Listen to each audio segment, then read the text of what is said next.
Breaking news, my wonderful people.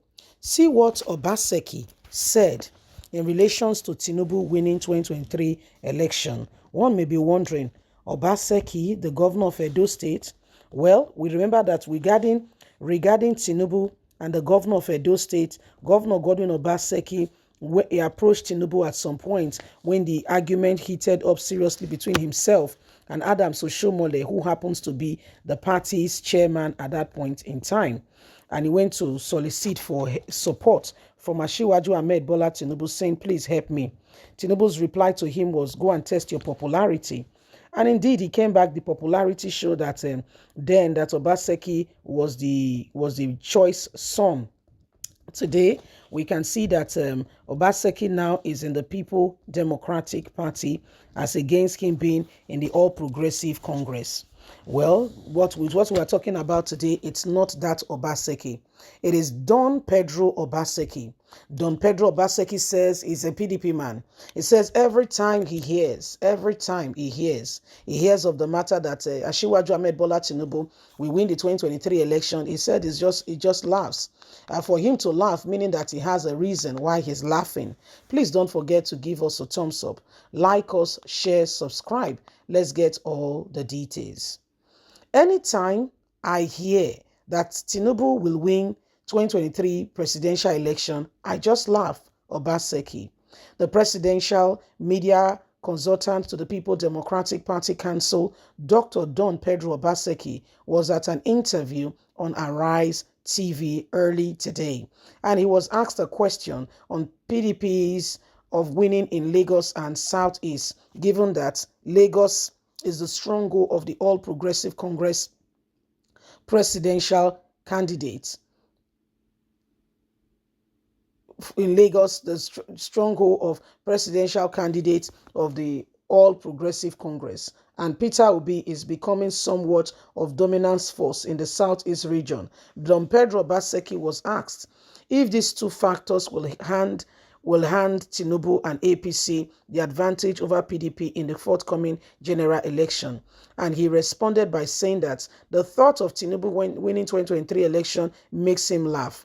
In his own words, as seen on Arise TV, anytime I hear that Tinubu will win the election, I just laugh. Tinubu win is the wind that is not on the card. I will prove it to you. You see, when you are doing all this, I don't want to seem to be lamenting and maintaining laziness of the southern brothers. When I said mental laziness for all of them, everybody in the north is a Hausa man. Of them in the southeast, yes, they are going to be different kind of results, but not on the but not the one of the PDP will get a statutory 25%, and there Tinubu will struggle. In the southwest, we will get the required 25% in the requested states where we need to. In the 19 states of the north, PDP has crowd of people there already.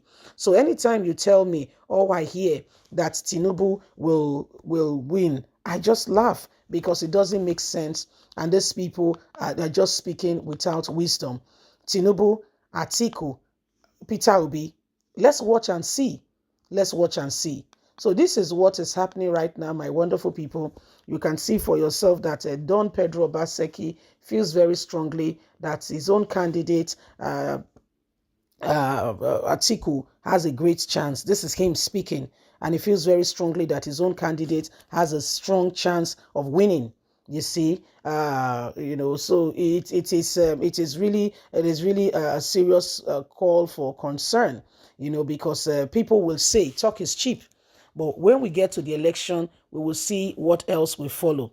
When we get to the election, don't let anyone distract you. Let's get focused. Let's get determined and get ready to move this nation to the next level. With all that is currently happening, the days upon us have come to show to us that Nigerians, we are all working in order for us to, get the best of presidents. This is not 1987 when we did not really mind. Today, the world has moved on.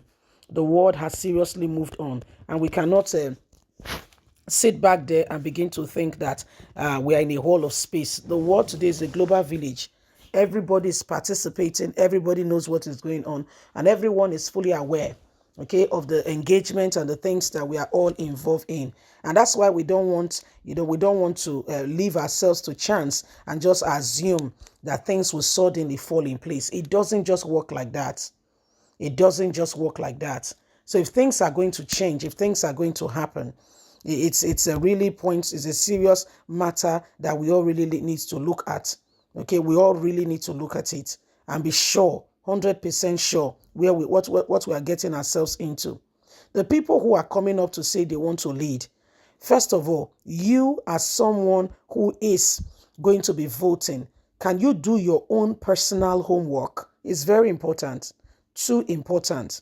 Don't allow me to be the one to tell you who to vote for. Likewise, don't allow any other person to persuade you who to vote for. When we come here, we tell you the merit and demerit of every of the presidential candidates. What is that doing? Putting you in a position of an informed judgment, so that with all the informations you have armed with you, you are able to go out there and to pick the candidates you deem fit best to be able to channel this nation in the right course. You see, we go out there and we're able to, vote accordingly and pick a right and a wise candidate that has the interest of this nation at heart. You go out there and you pick a candidate, a man, a woman, who you think has got what it takes to take Nigeria to the next level. It's because we cannot dabble between opinions at this point in time, sweetheart, you see. When we come and we inform you, okay, this guy is doing this guy is that, you are now aware. You go again, you do your own personal research, you listen, you ask questions, and by the time you are 100% sure, you go out there and you vote for the candidate of your choice. That way, you are making a judgment that you can see will not only affect you, but generation yet unborn. What did Buhari administration achieve? Can you tell me two? He had a list of them. None of them was achieved, by the way. Can you give me two things that Buhari administration, even the raid they said they succeeded in?